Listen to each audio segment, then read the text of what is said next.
Good evening. എല്ലാവരെയും PSC ടോപ്പറിലേക്ക് welcome ചെയ്യുന്നു. ഇന്ന് നമ്മുടെ ചാനലിൽ നമ്മൾ PSCക്ക് പ്രിപ്പയർ ചെയ്യുന്നവർക്ക് വേണ്ടി SCRT ക്ലാസ് 10 ഫിസിക്സിൻ്റെ ചാപ്റ്റർ ഫസ്റ്റാണ് നമ്മൾ ചെയ്യുന്നത്. വളരെ ഇമ്പോർട്ടൻ്റ് ആണ്. നമുക്കറിയാം SCRT ക്ലാസ്സുകളും അതുപോലെ NCERT ക്ലാസ്സുകളും എല്ലാം ഇമ്പോർട്ടൻ്റ് ആണ്. നമ്മൾ SCRTയിൽ 5ാം ക്ലാസ് മുതൽ 10ാം ക്ലാസ് വരെയുള്ള ഓൾമോസ്റ്റ് എല്ലാ ചാപ്റ്റേഴ്സും കവർ ചെയ്തിട്ടുണ്ട്. അതായത് സോഷ്യൽ സയൻസിൻ്റെയും അതുപോലെ സയൻസിൻ്റെയും. നമുക്കിനി ക്ലാസ്സുകൾ തരാനുള്ളത് ഫിസിക്സിൻ്റെ ചാപ്റ്റേഴ്സ് ഉണ്ട് 10 അതുപോലെ തന്നെ 10 കെമിസ്ട്രിയുടെ ചാപ്റ്റേഴ്സ് ഉണ്ട്. അതോടെ ആകുമ്പോൾ നമുക്ക് 5th സ്റ്റാൻഡേർഡ് മുതൽ 10th വരെയുള്ള physics, chemistry, biology, social science 1 and 2 അതായത് ഹിസ്റ്ററി, ജോഗ്രഫി തുടങ്ങിയ എല്ലാ ചാപ്റ്റേഴ്സും കംപ്ലീറ്റ് ആവുന്നതായിരിക്കും. അപ്പോൾ എല്ലാവരും SCRT ക്ലാസ്സുകൾ വളരെ ഇമ്പോർട്ടൻ്റ് ആയതുകൊണ്ട് തന്നെ നല്ല ശ്രദ്ധിച്ചിരുന്ന് കേൾക്കുക. നമുക്കറിയാം SCRTയിൽ നിന്ന് ആ ഒരു ചാപ്റ്ററിലുള്ള ക്വസ്റ്റ്യൻസ്, പ്രോബ്ലംസ് ആണെങ്കിൽ പോലും ചാപ്റ്റർ പറഞ്ഞിട്ടുള്ള പ്രോബ്ലംസ് 2017, 15, 17 തൊട്ട് കാലഘട്ടങ്ങളിൽ തൊട്ട് LDC വേൾഡ് എക്സാമിന് തൊട്ട് ചോദിച്ചു തുടങ്ങിയിട്ടുള്ളതാണ്. അതുകൊണ്ട് നമുക്ക് എല്ലാ പ്രോബ്ലംസും ടെക്സ്റ്റിൽ പറഞ്ഞിട്ടുള്ള പ്രോബ്ലംസും നോക്കി പോകണം, പ്രധാനപ്പെട്ട ഇക്വേഷൻസും നോക്കി പോകണം, അതുപോലെ പ്രധാനപ്പെട്ട തിയറംസും നോക്കി പോകണം. അത്രയാണ് നമ്മളിന്ന് ക്ലാസ്സിൽ നോക്കുന്നത്. നമുക്കിപ്പോൾ ക്ലാസ്സിലേക്ക് കടക്കാം. ഫസ്റ്റ് നമ്മുടെ ഈ ഒരു ചാപ്റ്ററിൻ്റെ പേര് വൈദ്യുത പ്രവാഹത്തിൻ്റെ ഫലങ്ങൾ എന്നാണ്. അതിൽ ആദ്യം തന്നെ ഉപകരണങ്ങളും ഊർജ്ജ മാറ്റത്തെക്കുറിച്ചുമാണ് പറയുന്നത്. അപ്പോൾ നമുക്ക് നോക്കാം. ഇലക്ട്രിക് ബൾബ് നമ്മൾ കണ്ടിട്ടുള്ളതാണ് അല്ലേ? ഇലക്ട്രിക് ബൾബ് ഇങ്ങനെ ഒരു ക്വസ്റ്റ്യൻ നേരത്തെ നമ്മൾ കണ്ടിട്ടുള്ളതാണ്. ഇതിൻ്റെ ഉപയോഗം എന്താണ്? നമുക്കറിയാം ഇലക്ട്രിക് ബൾബ് നമുക്ക് പ്രകാശം ലഭിക്കാൻ വേണ്ടിയാണ് അല്ലേ? അതുകൊണ്ട് തന്നെ അതിൽ ഊർജ്ജമാറ്റം എങ്ങനെയായിരിക്കും? വൈദ്യുത ഊർജ്ജത്തെ അത് പ്രകാശോർജ്ജവും അതുപോലെ താപോർജ്ജവുമാക്കിയാണ് മാറ്റുന്നത്. അത് ജസ്റ്റ് ഒന്ന് അറിഞ്ഞു വയ്ക്കുക. അപ്പോൾ വൈദ്യുത ഊർജ്ജത്തെ എന്ത് ചെയ്യുന്നു? പ്രകാശോർജ്ജം മാത്രമല്ല, പ്രകാശോർജ്ജം പ്ലസ് താപോർജ്ജമുണ്ട് കേട്ടോ. അതൊന്ന് അറിഞ്ഞു വെക്കുക. ഇത് നമുക്ക് ആലോചിച്ചാൽ കിട്ടുന്നതേ ഉള്ളൂ. അപ്പോൾ നമുക്കറിയാം ഇലക്ട്രിക് ബൾബിൽ നടക്കുന്ന ഊർജ്ജമാറ്റം വൈദ്യുതോർജ്ജത്തെ പ്രകാശോർജ്ജവും താപോർജ്ജവുമാക്കി മാറ്റുന്നു. ഇനി ഇൻഡക്ഷൻ കുക്കർ നമുക്ക് കുക്ക് ചെയ്യാൻ വേണ്ടിയാണ് അല്ലേ? താപം ലഭിക്കാൻ വേണ്ടിയാണ്. അവിടെ വൈദ്യുതോർജ്ജത്തെ താപോർജ്ജമാക്കിയാണ് മാറ്റുന്നത്. അത് നമുക്കറിയാവുന്ന കാര്യമാണ്. അപ്പോൾ അതൊന്ന് ജസ്റ്റ് മനസ്സിലാക്കി വെക്കുക. ഇനി സ്റ്റോറേജ് ബാറ്ററി ചാർജ് ചെയ്യുമ്പോൾ അവിടെ എന്താണ് സംഭവിക്കുന്നത്? അവിടെ വൈദ്യുതോർജ്ജത്തെ രാസോർജ്ജമാക്കിയാണ് മാറ്റുന്നത്. സ്റ്റോറേജ് ബാറ്ററി ചാർജ് ചെയ്യുമ്പോൾ എന്ത് സംഭവിക്കുന്നു? വൈദ്യുതോർജ്ജത്തെ രാസോർജ്ജമാക്കി മാറ്റുന്നു. അതൊന്ന് അറിഞ്ഞു വയ്ക്കാം. ഇനി മിക്സിയിൽ എന്താണ് സംഭവിക്കുന്നത്? മിക്സിയിൽ വൈദ്യുതോർജ്ജത്തെ യാന്ത്രികോർജ്ജമാക്കുന്നു. ഇത് എന്താക്കുന്നു? യാന്ത്രിക ഊർജ്ജമാക്കി മാറ്റുന്നു. അതുപോലെ കോമൺ ആയിട്ട് കാണുന്ന ഒരു ഉപകരണമാണ് ഹീറ്റർ. ഹീറ്ററിൽ എന്ത് സംഭവിക്കുന്നു? വൈദ്യുതോർജ്ജത്തെ താപോർജ്ജമാക്കി മാറ്റുന്നത് അല്ലെ? ഇൻഡക്ഷൻ കുക്കർ പോലെ തന്നെയാണ് വർക്ക് ചെയ്യുന്നത്. വൈദ്യുതോർജ്ജത്തെ താപോർജ്ജമാക്കി മാറ്റുകയാണ് ഹീറ്റർ ചെയ്യുന്നത്. അപ്പോൾ ഇതെല്ലാം ഈ ഒരു ചാപ്റ്ററിൽ ഏറ്റവും സിമ്പിൾ ആയിട്ടുള്ള കാര്യമാണ്, എല്ലാവർക്കും അറിയാവുന്നതാണ്. അതുകൊണ്ട് കൂടുതൽ ഡിസ്കസ് ചെയ്യേണ്ട കാര്യമില്ല. ഇലക്ട്രിക് ബൾബിൽ വൈദ്യുതോർജ്ജം പ്രകാശോർജ്ജവും താപോർജ്ജമാക്കി മാറ്റുന്നു. ഇൻഡക്ഷൻ കുക്കറിലാണെങ്കിൽ വൈദ്യുതോർജ്ജം താപോർജ്ജമാക്കി മാറ്റുന്നു. സ്റ്റോറേജ് ബാറ്ററി ചാർജ് ചെയ്യുമ്പോൾ വൈദ്യുതോർജ്ജം രാസോർജ്ജമാക്കി മാറ്റുന്നു. മിക്സിയിൽ എന്ത് ചെയ്യുന്നു? വൈദ്യുതോർജ്ജം യാന്ത്രികോർജ്ജമാക്കി മാറ്റുന്നു. ഹീറ്റർ ആണെങ്കിൽ വൈദ്യുതോർജ്ജം താപോർജ്ജമാക്കി മാറ്റുന്നു. അടുത്തത് വൈദ്യുത പ്രവാഹത്തിൻ്റെ താപഫലം നമുക്ക് നോക്കാം. Heating effect of electric current നോക്കാം. നമുക്കറിയാം എന്താണ് ഊർജ്ജ സംരക്ഷണ നിയമം. അതായത് ഊർജ്ജത്തെ നിർമ്മിക്കാനോ നശിപ്പിക്കുവാനോ കഴിയില്ല. അതിനെ ഒരു രൂപത്തിൽ നിന്ന് മറ്റൊരു രൂപത്തിലേക്ക് മാറ്റാൻ മാത്രമേ സാധിക്കുകയുള്ളൂ അല്ലേ? നമ്മളിപ്പോൾ പറഞ്ഞു ഊർജ്ജമാറ്റത്തിൻ്റെ കാര്യം പറഞ്ഞല്ലോ. അതായത് ഊർജ്ജത്തെ നിർമ്മിക്കാനോ നശിപ്പിക്കാനോ കഴിയില്ല, ഒരു രൂപത്തിൽ നിന്ന് മറ്റൊരു രൂപത്തിലേക്ക് മാറ്റാൻ മാത്രമേ കഴിയുള്ളൂ. ഇതാണ് ഊർജ്ജ സംരക്ഷണ നിയമം. ഈ ഒരു നിയമം ആവിഷ്കരിച്ച ആരാണ്? അത് ഐൻസ്റ്റീൻ ആണ് അല്ലേ? ഊർജ്ജ സംരക്ഷണ നിയമം ആവിഷ്കരിച്ചത് ഐൻസ്റ്റീൻ ആണ്. അങ്ങനെ വേണമെങ്കിൽ ചോദിക്കാം. ഒരു നല്ല ക്വസ്റ്റ്യൻ ആണ്. ഊർജ്ജ സംരക്ഷണ നിയമം ആവിഷ്കരിച്ച ശാസ്ത്രജ്ഞൻ ആരാണ്? അത് ആൽബർട്ട് ഐൻസ്റ്റീൻ ആണ്. ഓർത്തു വയ്ക്കുക. ഇനി നമ്മൾ വൈദ്യുത പ്രവാഹത്തിൻ്റെ താപഫലമാണ് പറയുന്നത്. അപ്പോൾ ഇവിടെ ഒരു സർക്യൂട്ട് കാണിച്ചിട്ടുണ്ട്. ഒരു ബേസിക് ആയിട്ടുള്ള സർക്യൂട്ടാണ്. ജസ്റ്റ് ഒന്ന് കാണുക. ഇവിടെ ഒരു റെസിസ്റ്റൻസ് R ഉണ്ട്, പ്രതിരോധമുണ്ട്. അതുപോലെ തന്നെ ഇവിടെ ഒരു വോൾട്ട് മീറ്റർ കണക്ട് ചെയ്തിട്ടുണ്ട്, ഇവിടെ ഒരു അമ്മീറ്റർ കണക്ട് ചെയ്തിട്ടുണ്ട്. അത്രയും കാര്യങ്ങളൊന്ന് മനസ്സിലാക്കുക. ഇവിടെ ആ ഒരു സർക്യൂട്ട് തന്നെയാണ് കേട്ടോ ഇവിടെ കാണിച്ചിട്ടുള്ളത്. ഇവിടെ വോൾട്ട്മീറ്റർ V ഉപയോഗിച്ച് നമ്മുടെ ഈ റെസിസ്റ്റൻസ് പ്രതിരോധം Rൻ്റെ അഗ്രങ്ങൾക്കിടയിലെ വോൾട്ടതയും അമ്മീറ്റർ A ഉപയോഗിച്ച് സർക്യൂട്ടിൻ്റെ കറൻറ്റും അളക്കാൻ പറ്റും അല്ലേ? അത് നമുക്കറിയാം. വോൾട്ട്മീറ്റർ എന്തിനാണ് ഉപയോഗിക്കുന്നത്? അത് ഈ പറയുന്ന വോൾട്ടത അളക്കാൻ വേണ്ടിയാണ്. അതുപോലെ തന്നെ അമ്മീറ്റർ യൂസ് ചെയ്യുന്നത് എന്തിനാണ്? സർക്യൂട്ടിലെ കറൻറ്റ് അളക്കാൻ വേണ്ടിയാണ്. അത്രയും കാര്യങ്ങൾ അറിഞ്ഞു വെക്കണം. കറൻറ്റ് അളക്കാൻ ഉപയോഗിക്കുന്ന ഡിവൈസ് ഏതാണെന്ന് ചോദിച്ചാൽ അത് അമ്മീറ്റർ ആണെന്ന് പഠിച്ചു വെക്കണം. ഇനി ഇവിടെ സർക്യൂട്ടിൽ ആർ റെസിസ്റ്റൻസ് ഉള്ള അല്ലെങ്കിൽ പ്രതിരോധമുള്ള 6 ഓം, റെസിസ്റ്റൻസിൻ്റെ യൂണിറ്റ് എന്താണത് ഓം ആണ് അല്ലേ, 6 ഓം പ്രതിരോധമുള്ള ചാലകത്തിൻ്റെ അഗ്രങ്ങളിൽ വി വോൾട്ട് പൊട്ടൻഷ്യൽ ഡിഫറൻസ് നൽകിയപ്പോൾ എന്ത് സംഭവിക്കുന്നു?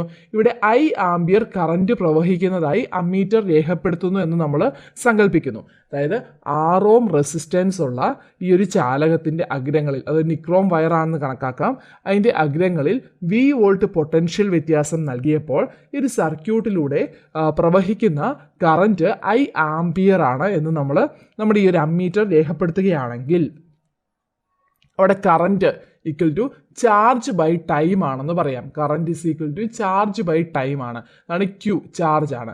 അപ്പോൾ നമുക്കറിയാം, അപ്പോൾ ടി സെക്കൻഡ് കൊണ്ട് ചാലകത്തിലൂടെ പ്രവഹിക്കുന്ന കറൻറ്റ് അല്ലെങ്കിൽ ചാർജ് എത്രയായിരിക്കും? അത് ഐ ഇൻറ്റു ടി ആണ് അല്ലേ. അപ്പോൾ ചാർജിൻ്റെ ഒരു ഇക്വേഷനാണ് ഇവിടെ ഡിറൈവ് ചെയ്ത് വരുന്നത്. അത് ഐ ഇൻറ്റു ടി ആണ്. അപ്പോൾ നമ്മൾ പറഞ്ഞു ഇവിടെ ഈ ഒരു സർക്യൂട്ട് കാണിച്ചിട്ടുണ്ട്. ഈ ഇക്വേഷൻസ് നമ്മൾ മനസ്സിലാക്കി വരുമ്പോൾ നമുക്ക് ഇക്വേഷൻസ് കാണാതെയും പഠിക്കാം, അതുപോലെ ജസ്റ്റ് ഒന്ന് മനസ്സിലാക്കിയും പഠിക്കാം. ജസ്റ്റ് മനസ്സിലാക്കി പഠിച്ചാൽ മാത്രമേ നമുക്കത് കൂടുതൽ നമുക്കത് യൂസ്ഫുൾ ആകത്തുള്ളൂ. കാരണം ആ ഒരു പ്രോബ്ലം തന്നാൽ തന്നെ പല രീതിയിൽ ആ ഒരു പ്രോബ്ലത്തിൽ വരുന്ന ആ ഒരു നമുക്ക് വാല്യൂസ് തന്നിട്ടുണ്ടെങ്കിൽ അതിനെ കണക്ട് ചെയ്ത് നമുക്ക് ആ ഒരു ആൻസറിലേക്ക് എത്തണമെങ്കിൽ ആ ഒരു സർക്യൂട്ട് വെച്ച് പഠിക്കുന്നത് തന്നെയാണ് നല്ലത്. അതുകൊണ്ടാണ് ഈ ഒരു സർക്യൂട്ടിനെ ഇവിടെ കാണിച്ചിരിക്കുന്നത് കേട്ടോ. അപ്പോൾ ഇവിടെ 6 ഓം പ്രതിരോധമുള്ള ചാലകത്തിൻ്റെ അഗ്രങ്ങളിൽ എന്ത് ചെയ്യുന്നു? വി വോൾട്ട് പൊട്ടൻഷ്യൽ വ്യത്യാസം നൽകിയപ്പോൾ ഇവിടെ അമ്മീറ്റർ മെഷർ ചെയ്യുന്ന കറൻറ്റ് ഐ ആംബിയർ ആണെന്ന് രേഖപ്പെടുത്തിയിരിക്കുകയാണ്. അങ്ങനെയാണെങ്കിൽ current I is equal to charge by time, Q by time എന്ന് പറയാം. അപ്പോൾ ക്യൂ ചാർജിൻ്റെ ഒരു ഇക്വേഷൻ എന്ന് വെച്ചാൽ ഐ ടി ആണെന്ന് പറയാം അല്ലേ. കുളോം, ചാർജിൻ്റെ യൂണിറ്റ് എന്താണ്? കുളോമാണ്. ഇതൊക്കെ നമ്മളോട് LDC പോലുള്ള എക്സാമിന് ചോദിക്കാം കേട്ടോ. ചാർജിൻ്റെ യൂണിറ്റ് ഏതാണ്? കുളോമാണ്. റെസിസ്റ്റൻസിൻ്റെ യൂണിറ്റ് ഏതാണ്? ഓം ആണ്. പിന്നെ കറൻറ്റിൻ്റെ യൂണിറ്റ് എന്താണ്? ആംബിയർ ആണ്. ഇതൊക്കെ നമ്മളിപ്പോൾ പറഞ്ഞു പോയിട്ടുണ്ട്. ഇനി ഒരു കുളോം ചാർജ് ഒരു ബിന്ദുവിൽ നിന്ന് മറ്റൊരു ബിന്ദുവിലേക്ക് ചലിപ്പിക്കാൻ വേണ്ട പ്രവൃത്തി 1 ജൂളാണെന്ന് കണക്കാക്കുന്നു. വർക്കിൻ്റെ യൂണിറ്റ് ജൂളാണ്, 1 ജൂളാണെന്ന് ഇവിടെ കണക്കാക്കുന്നു. അതായത് ഒരു കുളോം ചാർജ് ഒരു ബിന്ദുവിൽ നിന്ന് മറ്റൊരു ബിന്ദുവിലേക്ക് ചലിപ്പിക്കാൻ ചെയ്യേണ്ട പ്രവൃത്തി 1 ജൂളാണെങ്കിൽ ആ ബിന്ദുക്കൾക്കിടയിലുള്ള പൊട്ടൻഷ്യൽ വ്യത്യാസം 1 വോൾട്ട് ആയിരിക്കും. ഇതൊരു തിയറമാണ്, ഒന്ന് അറിഞ്ഞു വെക്കുക. അപ്പോൾ ഒരു കുളോം ചാർജ് ഒരു ബിന്ദുവിൽ നിന്ന് മറ്റൊരു ബിന്ദുവിലേക്ക് ചലിപ്പിക്കാൻ ചെയ്യേണ്ട വർക്ക് അല്ലെങ്കിൽ പ്രവൃത്തി 1 ജൂളാണെങ്കിൽ ആ ബിന്ദുക്കൾക്കിടയിലെ പൊട്ടൻഷ്യൽ വ്യത്യാസം എത്രയായിരിക്കും? അത് 1 വോൾട്ട് ആയിരിക്കും. അതൊന്ന് അറിഞ്ഞു വെക്കുക.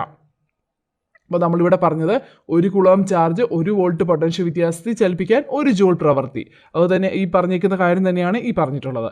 അതുകൊണ്ട് തന്നെ ഒരു കുളോം ചാർജിനെ വി വോൾട്ട് പൊട്ടൻഷ്യൽ വ്യത്യാസത്തിൽ ചലിപ്പിക്കണമെങ്കിൽ ചെയ്യേണ്ട പ്രവൃത്തി എത്രയാണ്? ഇവിടെ പറഞ്ഞു 1 വോൾട്ട് ഈ പറയുന്ന പൊട്ടൻഷ്യൽ വ്യത്യാസത്തിൽ ചലിപ്പിക്കാൻ, 1 കുളോം ചാർജിനെ ചലിപ്പിക്കാൻ 1 ജൂൾ പ്രവൃത്തി ആവശ്യമാണ്. അപ്പോൾ എന്ത് ചെയ്യുന്നു? 1 കുളോം ചാർജിനെ വി വോൾട്ട് പൊട്ടൻഷ്യൽ വ്യത്യാസത്തിൽ ചലിപ്പിക്കാൻ ചെയ്യേണ്ട പ്രവൃത്തി W is equal to V ജൂളാണ്. ഇത് W is equal to 1 joule ആണെന്ന് പറഞ്ഞ പോലെ ഇവിടെ വി വോൾട്ട് പൊട്ടൻഷ്യൽ വ്യത്യാസത്തിൽ ചലിപ്പിക്കാൻ W is equal to V ജൂളാണ്. ഇത് 1 വോൾട്ടിൻ്റെ കാര്യത്തിലാണ് W is equal to 1 joule പറഞ്ഞത്. ഇനി വി വോൾട്ടിൻ്റെ കാര്യത്തിലാണെങ്കിൽ work is equal to V joule ആയിരിക്കും. ജൂൾ എന്ന് വെച്ചാൽ വർക്കിൻ്റെ യൂണിറ്റ് ആണ്.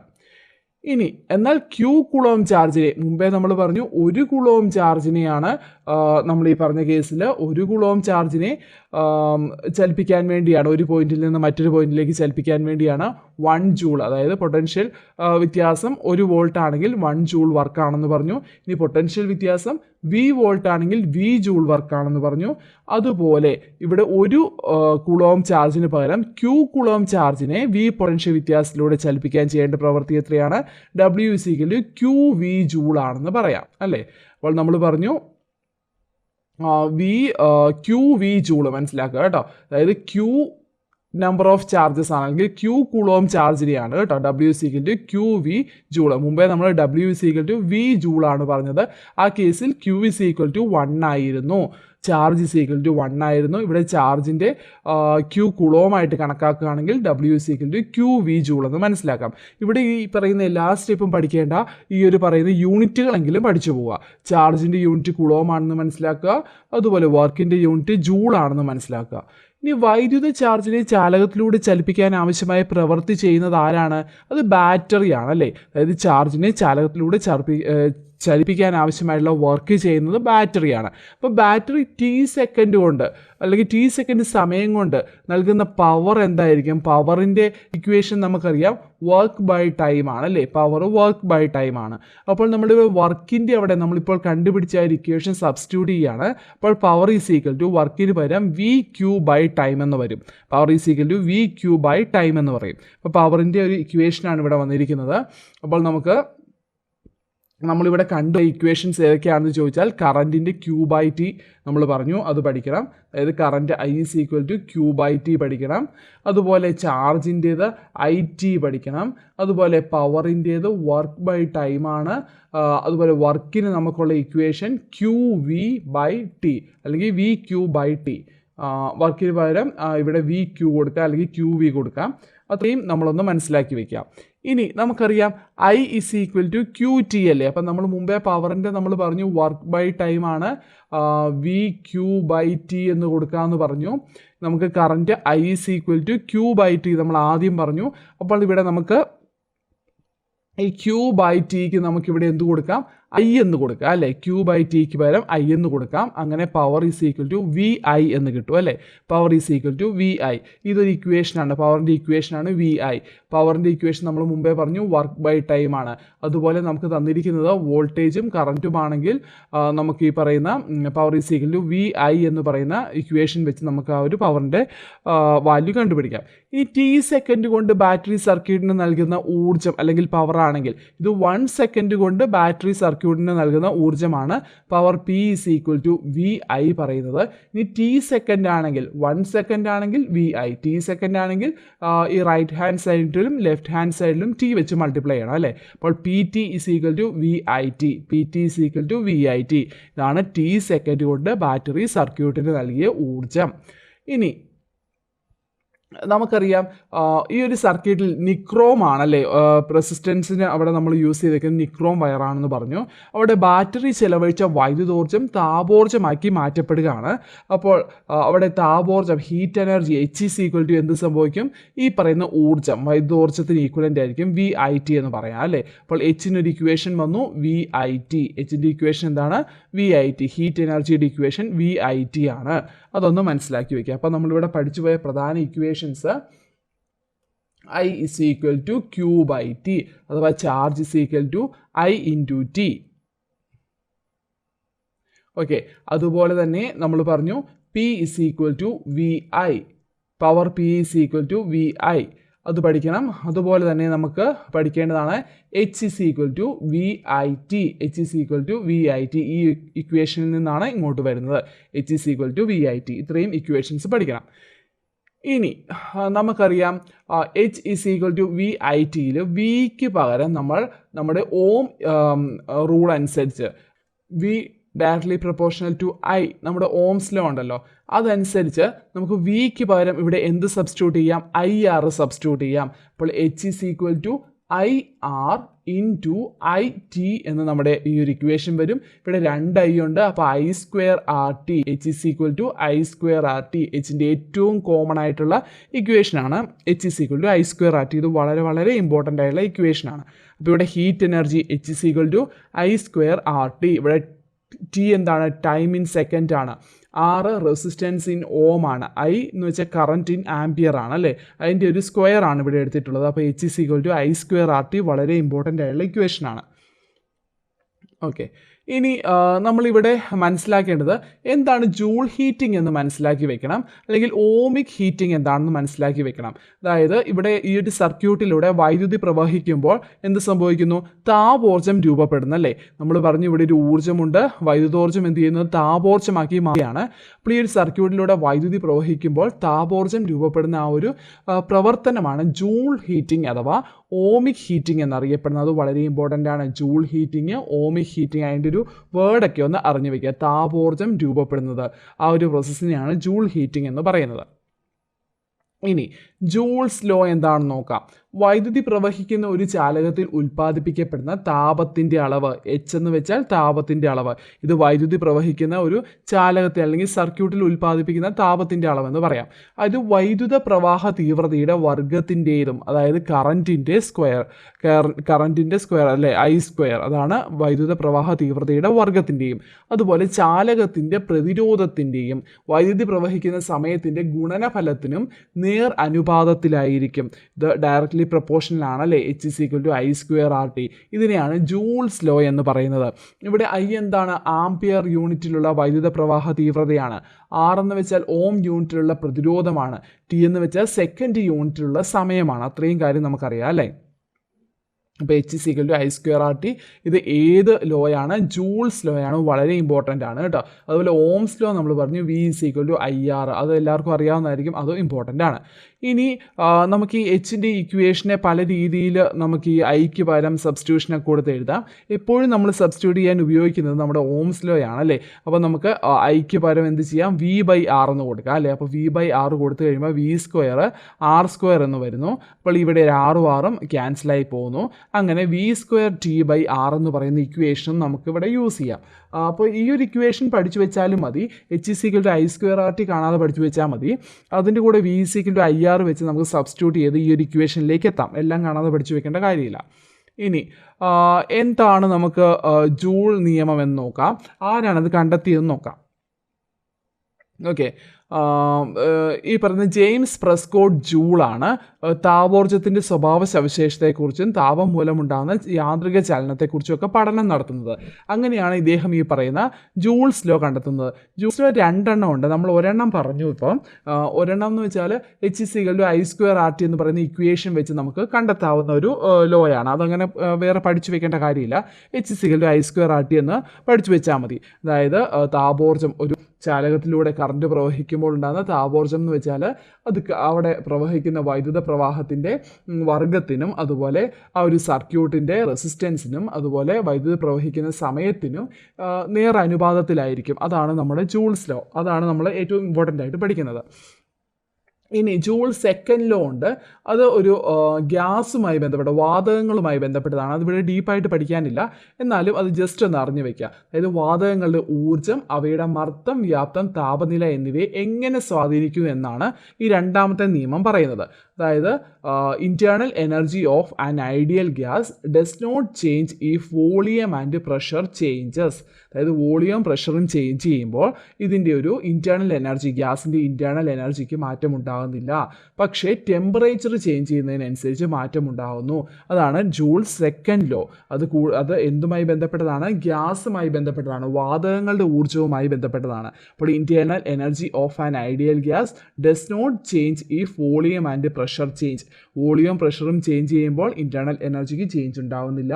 എന്നാൽ അത് ചേഞ്ച് ചെയ്യുന്നു ടെമ്പറേച്ചർ ചേഞ്ച് ചെയ്യുമ്പോഴാണ് ചേഞ്ച് ചെയ്യുന്നത്. അതാണ് ഇവിടെ പറഞ്ഞിരിക്കുന്നത്. വാതകങ്ങളുടെ ഊർജ്ജം, അവയുടെ മർദ്ദം, വ്യാപ്തം, താപനില എന്നിവയെ എങ്ങനെ സ്വാധീനിക്കുന്നു എന്നതുമായി ബന്ധപ്പെട്ടതാണ് അദ്ദേഹത്തിൻ്റെ രണ്ടാമത്തെ ലോ, ജൂൾ സെക്കൻഡ് ലോ എന്നറിയപ്പെടുന്നത്. ഇതൊന്ന് മനസ്സിലാക്കി വയ്ക്കുക.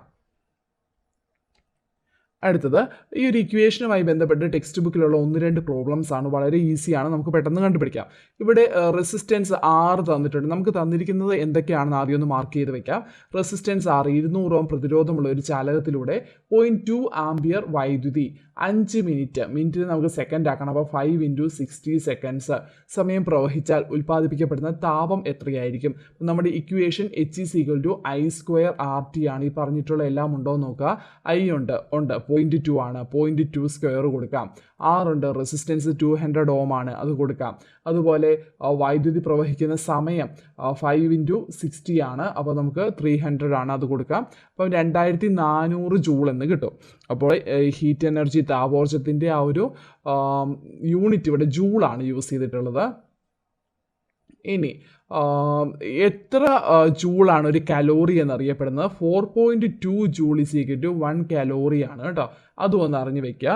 അത് കോമൺ ആയിട്ട് നമ്മൾ എപ്പോഴും പഠിച്ചു വെക്കുന്ന കാര്യമാണ്. 4.2 ജൂൾ ഈസ് ഈക്വൽ ടു 1 കലോറിയാണ്. ഇനി അതുപോലെ തന്നെ നമുക്കിവിടെ ഹീറ്റ് കലോറി യൂണിറ്റ് പറയുകയാണെങ്കിൽ അത് എത്രയായിരിക്കും? 2400 നമ്മുടെ ജൂളിലുള്ളത് ഡിവൈഡഡ് ബൈ 4.2 വെച്ച് ഡിവൈഡ് ചെയ്താൽ മതി. അപ്പോൾ കിട്ടുന്ന വാല്യൂ എത്രയാണോ അത്രയും കലോറി ആയിരിക്കും നമ്മുടെ ഈ പറയുന്നത് ഉത്തരം കലോറി എന്ന് പറയുന്ന യൂണിറ്റിലേക്ക് മാറ്റുമ്പോൾ. നമ്മൾ അറിഞ്ഞു വയ്ക്കുക 4.2 ജൂൾ എന്ന് വെച്ചാൽ അത് 1 കലോറിയാണ്. അത് വളരെ ഇമ്പോർട്ടൻ്റ് ആണ്. അടുത്തത് അതുപോലെ തന്നെ ഒരു പ്രോബ്ലമാണ്, രണ്ടാമത്തെ പ്രോബ്ലമാണ്. 230 വോൾട്ടിൽ പ്രവർത്തിക്കുന്ന ഒരു ബൾബിൻ്റെ പ്രതിരോധം 920 ഓം ആണെങ്കിൽ 3 മിനിറ്റിൽ ഉൽപ്പാദിപ്പിക്കപ്പെടുന്ന താപത്തിൻ്റെ അളവ്. അപ്പോൾ V = 230, 920, ടൈം 3 × 60 സെക്കൻഡ്സ് ആണ്. അപ്പോൾ നമുക്കിവിടെ H = I²RT ആണ് അല്ലേ. അപ്പോൾ ഐയുടെ വാല്യൂ നമുക്കറിയില്ല.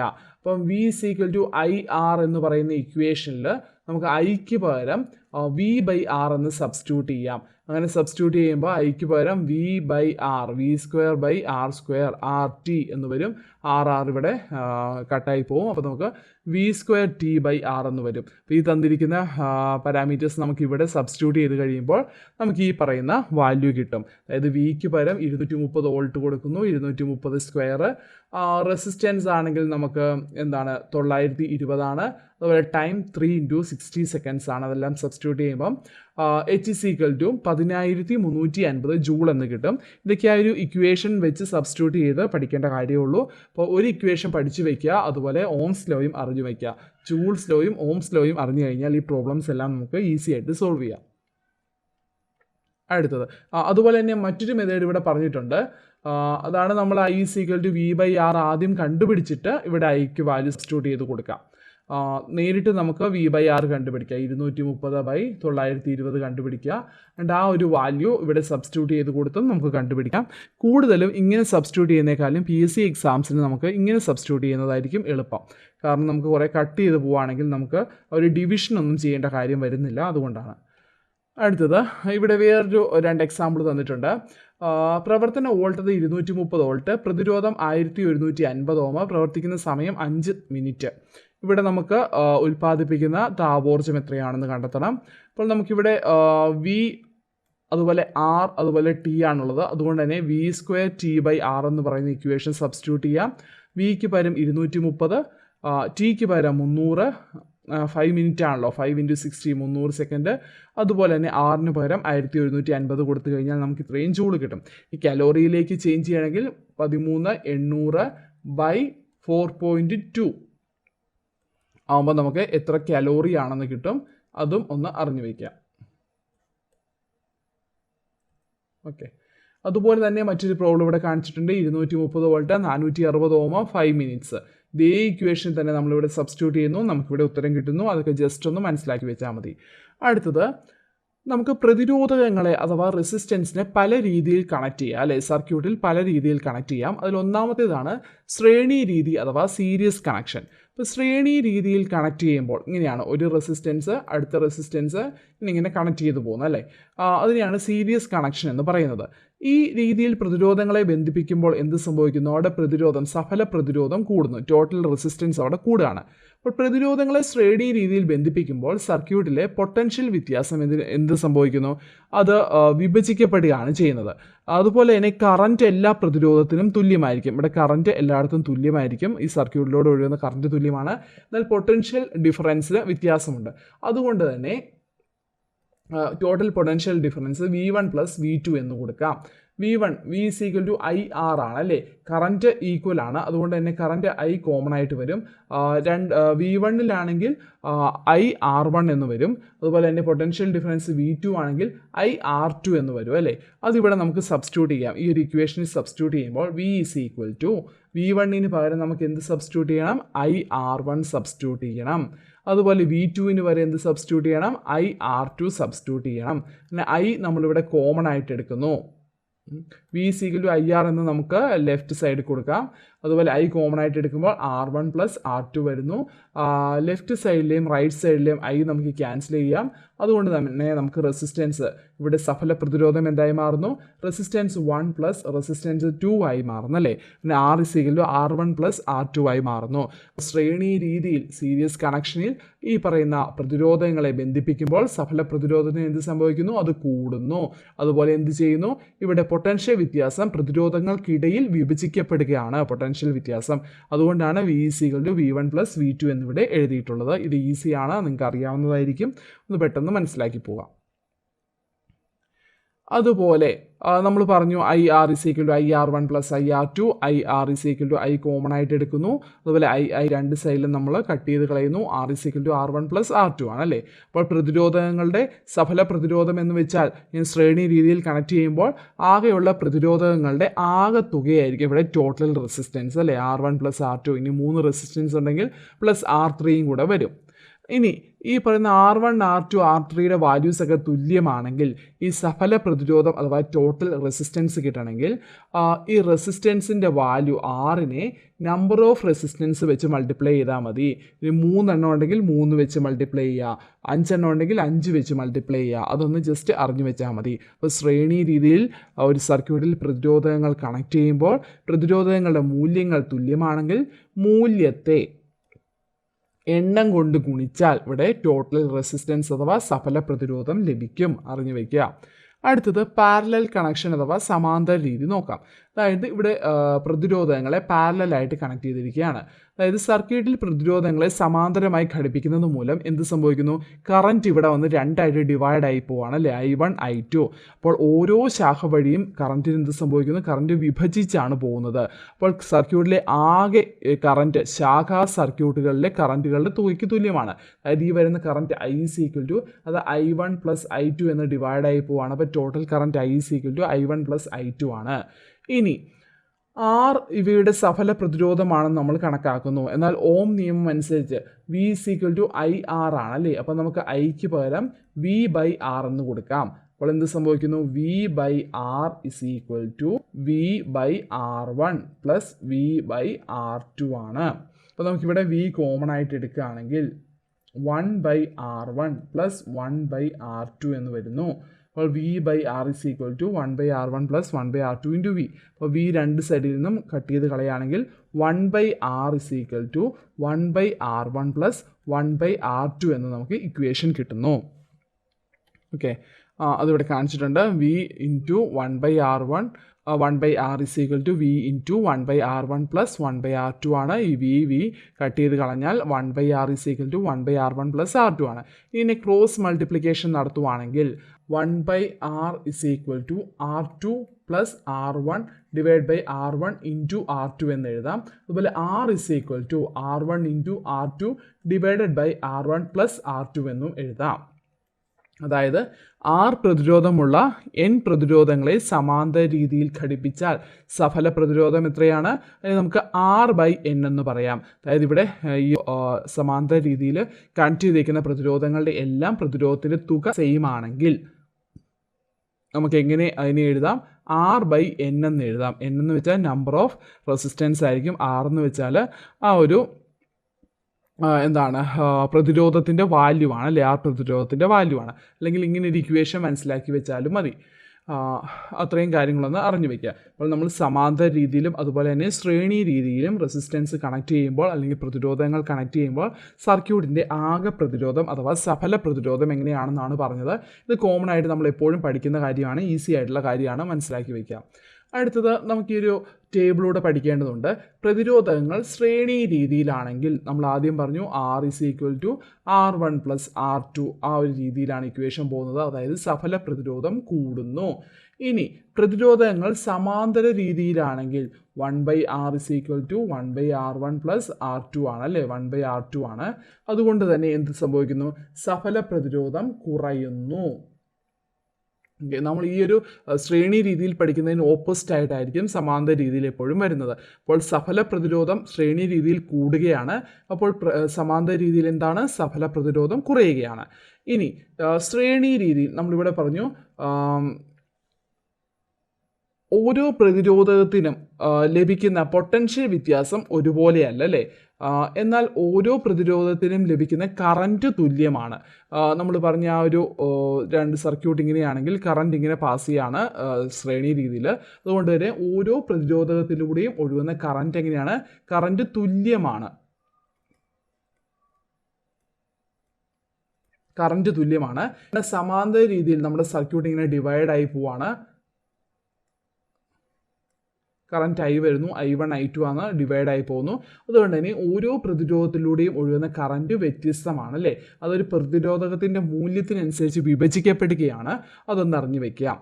ഇനി നമ്മുടെ ശ്രേണി രീതിയിൽ ഓരോ പ്രതിരോധകത്തിനും ലഭിക്കുന്ന പൊട്ടൻഷ്യൽ വ്യത്യാസം എങ്ങനെയാണ്? അത് വ്യത്യസ്തമാണ്. അത് പ്രതിരോധകത്തിൻ്റെ മൂല്യത്തിനനുസരിച്ച് വിഭജിക്കപ്പെടുന്നു. എന്നാൽ നമ്മുടെ സമാന്തര രീതിയിലാണെങ്കിലോ ഓരോ പ്രതിരോധകത്തിനും ലഭിക്കുന്ന പൊട്ടൻഷ്യൽ വ്യത്യാസം തുല്യമാണ്. പൊട്ടൻഷ്യൽ വ്യത്യാസം എങ്ങനെയാണ്? തുല്യമാണ്. ഓക്കെ, അപ്പോൾ നമ്മൾ പറഞ്ഞു നമ്മുടെ ശ്രേണി രീതിയിലാണ് V = V1 + V2 ആണെന്ന് പറഞ്ഞല്ലേ? എന്നാൽ നമ്മുടെ ഈ പറയുന്ന സമാന്തര രീതിയിൽ പൊട്ടൻഷ്യൽ വ്യത്യാസം തുല്യമാണ്. അതൊന്ന് അറിഞ്ഞു വയ്ക്കുക. അപ്പോൾ കറൻറ്റ് തുല്യമാവുന്ന ശ്രേണി രീതിയിലാണ്. പൊട്ടൻഷ്യൽ വ്യത്യാസം ഒരുപോലെ ആവുന്നത് എവിടെയാണ്? തുല്യമാവുന്നത് സമാന്തര രീതിയിലാണ്. അപ്പോൾ അത് ഓപ്പോസിറ്റ് ആയിട്ട് പഠിക്കുക. കറൻറ്റ് തുല്യമാവുന്ന ശ്രേണി രീതിയിൽ, കറൻറ്റ് വ്യത്യസ്തമാകുന്നത് സമാന്തര രീതിയിൽ. പൊട്ടൻഷ്യൽ വ്യത്യാസം തുല്യമാവുന്നത് സമാന്തര രീതിയിൽ, പൊട്ടൻഷ്യൽ വ്യത്യാസം ഡിഫറൻറ്റ് ആവുന്നത് ശ്രേണി രീതിയിലാണ്. ഇനി ശ്രേണി രീതിയിൽ ഓരോ പ്രതിരോധകത്തെയും ഓരോ സ്വിച്ച് ഉപയോഗിച്ച് നിയന്ത്രിക്കാൻ കഴിയുമോ? ഇല്ല. ആ ഒരു സർക്യൂട്ടിൽ ആകെ ഒരു സ്വിച്ച് ഉപയോഗിക്കാൻ പറ്റുള്ളൂ. അതുകൊണ്ട് തന്നെ ഓരോ പ്രതിരോധകത്തെയും ഓരോ സ്വിച്ച് ഉപയോഗിച്ച് നിയന്ത്രിക്കാൻ കഴിയില്ല.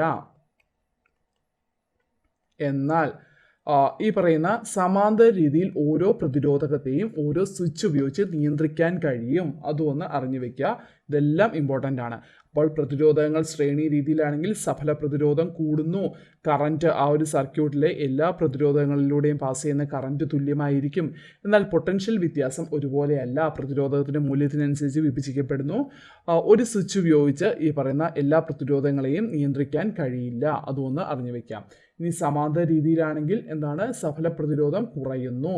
ഓരോ പ്രതിരോധകത്തിലൂടെയും ഒഴുകുന്ന കറൻറ്റ് വ്യത്യസ്തമാണ്. എന്നാൽ ഓരോ പ്രതിരോധകത്തിലെയും പൊട്ടൻഷ്യൽ വ്യത്യാസം തുല്യമാണ്.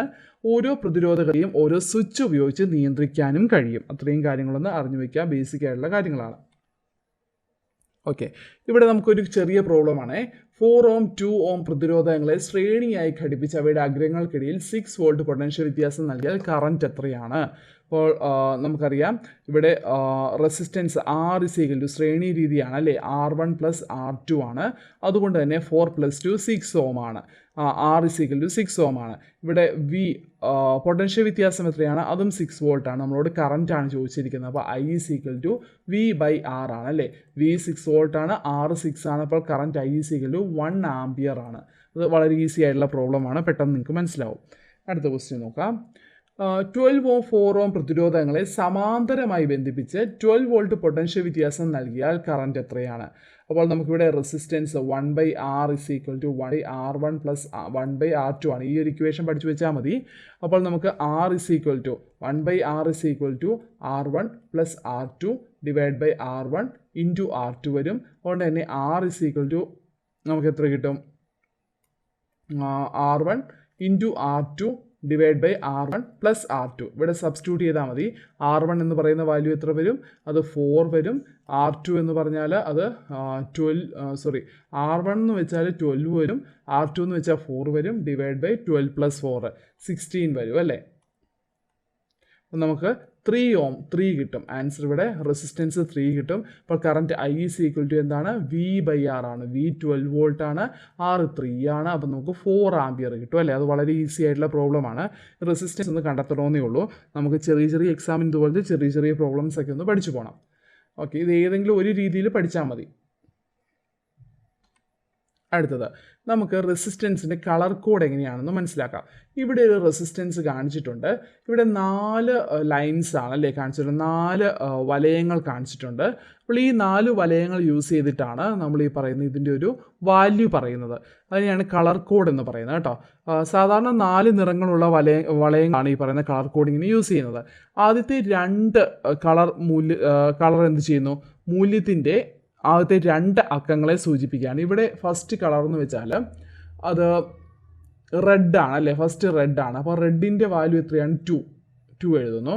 സെക്കൻഡ് വയലറ്റ് ആണ്, വയലറ്റ് എന്ന് വെച്ചാൽ 7, വയലറ്റ് 7 ആണ്. ഇനി മൂന്നാമത്തെ എന്ത് ചെയ്യുന്നു, പൂജ്യങ്ങളുടെ എണ്ണത്തെയാണ് സൂചിപ്പിക്കുന്നത്. മൂന്നാമത്തെ എന്ന് വെച്ചാൽ ഇവിടെ ഓറഞ്ച് ആണ്. അപ്പോൾ ഓറഞ്ച് എന്ന് വെച്ചാൽ ഇവിടെ 3 ആണ് കാണിച്ചിട്ടുള്ളത്. അപ്പോൾ 3 പൂജ്യം കൊടുക്കുക. മൂന്നാമത്തെ പൂജ്യങ്ങളുടെ എണ്ണത്തെ സൂചിപ്പിക്കുന്നു. നാലാമത്തെ ടോളറൻസ് അഥവാ വ്യതിയാനത്തെയാണ് സൂചിപ്പിക്കുന്നത്. ഇവിടെ വെള്ളിയാണ് കാണിച്ചിട്ടുള്ളത്. അതുകൊണ്ട് തന്നെ ±10% അവിടെ വ്യതിയാനം അഥവാ ടോളറൻസ് ഉണ്ടാവാം. ഇതിന് നമുക്ക് 27 k ohm ±10 എന്ന് രേഖപ്പെടുത്താം. അതാണ് ഈ ഒരു റെസിസ്റ്റൻസിൻ്റെ വാല്യൂ എന്ന് പറയുന്നത് അല്ലേ. അപ്പോൾ നമുക്ക് ആദ്യത്തെ 2 വലയങ്ങൾ കളർ മൂല്യത്തിൻ്റെ ആദ്യത്തെ 2 അക്കങ്ങളെയും മൂന്നാമത്തേത് പൂജ്യങ്ങളുടെ എണ്ണത്തെയും നാലാമത്തെ ടോളറൻസിനെയും സൂചിപ്പിക്കുകയാണ്. വെള്ളിയാണെങ്കിൽ ±10 ആണ്, ഗോൾഡ് ആണെങ്കിൽ ±5 ആണ്. ഇനി നാലാമതൊരു കളർ ഇല്ലെങ്കിൽ ±20 ആണ്. അപ്പോൾ വെള്ളിക്കാണ് 10, ഗോൾഡിനാണെങ്കിൽ 5 ആണ്. അതൊന്ന് അറിഞ്ഞു വയ്ക്കുക. അതുപോലെ നമുക്ക് കളർ കോഡ് പഠിക്കുമ്പോൾ നമ്മൾ ഈ black, brown, red, orange, yellow, green, blue, violet, grey, white എന്ന ഓർഡറിൽ പഠിച്ചു വെച്ചാലേ നമുക്ക് ഈ ഒരു നമ്പർ വെച്ച് നമുക്കത് ഐഡൻറ്റിഫൈ ചെയ്യാൻ പറ്റുള്ളൂ. അത് ഒന്ന് പറ്റുമെങ്കിൽ അത് പഠിച്ചു വയ്ക്കാം. BB Roy, great Britain, very good wife എന്നാണ് ഇതിൻ്റെ ഒരു കോഡ് പറയുന്നത്. പണ്ട് തൊട്ടുള്ള ഒരു കോഡാണ്. BB Roy, red, orange, yellow ആണ്. Great Britain has a very good wife എന്നതാണ് നമ്മുടെ കോഡ് കേട്ടോ. അതങ്ങനെ വേണേൽ പഠിക്കാം. BB ഇതൊന്നും മാറിപ്പോരുത്. B ആണ് ബ്ലാക്ക്, ബ്രൗൺ, പിന്നെ R ആണ് red, O orange, Y yellow ആണ്, G green, blue, violet, grey, white. അപ്പോൾ ഈ ഗ്രീനും ബ്ലൂ ഒന്നും മാറിപ്പോരുത്. ബ്ലാക്ക്, ബ്രൗൺ, ആദ്യം ബ്ലാക്ക് ആണ് പിന്നെ ബ്രൗൺ ആണ്. ബ്ലാക്കിൻ്റെ വാല്യൂ 0 ആണ്, അതൊന്ന് അറിഞ്ഞു വെക്കണം.